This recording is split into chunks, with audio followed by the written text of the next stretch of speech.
किसी समय की बात है। एक विशाल और संपन्न राज्य में एक सुंदर और बहादुर राजकुमारी रहती थी। उसके पास हर वो सुख सुविधा थी जिसकी कोई कल्पना कर सकता है। महल के झिलमिलाते दरवाजे, दासियां उसकी सेवा में हर पल लगी रहती थीं और हर तरह के खजाने उसकी एक मुस्कान पर पेश किए जाते थे। लेकिन एक अजीब सी उदासी उसके दिल में घर कर गई थी। राजकुमारी के चेहरे पर हमेशा एक गंभीरता छाई रहती जो उसकी सुंदरता को धुंधला कर देती थी। हर दिन उसे ये सवाल सताता, क्या मेरे जीवन का यही मकसद है? ये सारा ऐश्वर्य और सुविधाएं क्यों मुझे खुशी नहीं दे पा रही हैं? राजकुमारी ने कई रातें सोते सोते बिताई, लेकिन एक भी रात चैन की नींद नहीं आई। एक दिन जब उदासी हद से ज्यादा बढ़ गई तो उसने अपने जीवन को खत्म करने का फैसला किया। वह पहाड़ की चोटी पर जाकर अपनी जिंदगी समाप्त करना चाहती थी, जहां से उसे नीचे गिरकर सब समाप्त कर देना था।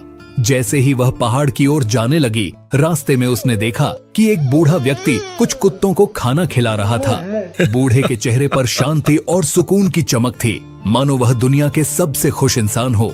राजकुमारी हैरान रह गई, उसकी आंखों में जिज्ञासा बढ़ने लगी।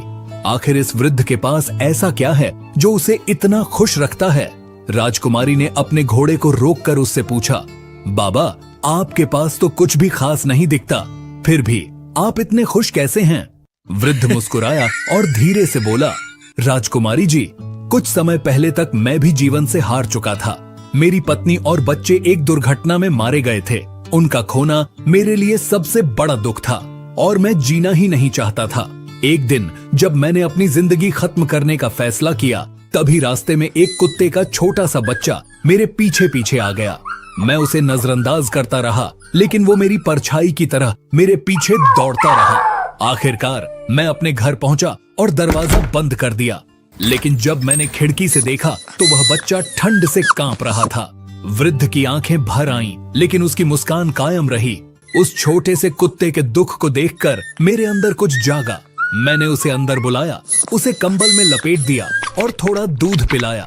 कुछ ही देर में वह सामान्य हो गया और मुझे उसकी मदद करके इतनी खुशी मिली जितनी मैंने कभी महसूस नहीं की थी। उसी दिन मैंने समझा, अगर मैं अपने दुख में भी किसी और को खुशी दे सकता हूँ तो शायद यही मेरी जिंदगी का असली मकसद है। राजकुमारी के दिल में एक अजीब सी हलचल हुई। उसने सोचा, क्या मैंने कभी किसी और के लिए कुछ किया है? मेरी सारी जिंदगी खुद के बारे में सोचते हुए निकल गई, लेकिन शायद दूसरों की मदद करने में ही सच्चा सुख है। उसने वृद्ध से विदा ली और अपने महल लौट आई। उस रात पहली बार उसने अपने कमरे की खिड़की से बाहर देखा, जहां जीवन चल रहा था। लोग संघर्ष कर रहे थे और उसने महसूस किया कि उसकी उदासी का कारण उसकी अपनी निष्क्रियता थी। अगली सुबह राजकुमारी ने गरीबों की मदद करने का फैसला किया। उसने अपने खजाने का एक बड़ा हिस्सा गरीबों में बांटा, जरूरतमंदों के लिए भोजन और चिकित्सा सेवाएं उपलब्ध कराई। समय के साथ उसने महल में एक आश्रय घर भी बनवाया, जहां हर कोई मदद मांग सकता था। अब राजकुमारी पहले से कहीं ज्यादा खुश थी। उसकी उदासी और खालीपन गायब हो चुका था। उसने जाना कि असली खुशी अपने लिए नहीं, बल्कि दूसरों के लिए जीने में है। असली सुख हमें अपने लिए चीजें इकट्ठा करने से नहीं मिलता, बल्कि दूसरों की मदद करने से मिलता है। जीवन में सच्चा आनंद दूसरों को खुशी देने में है।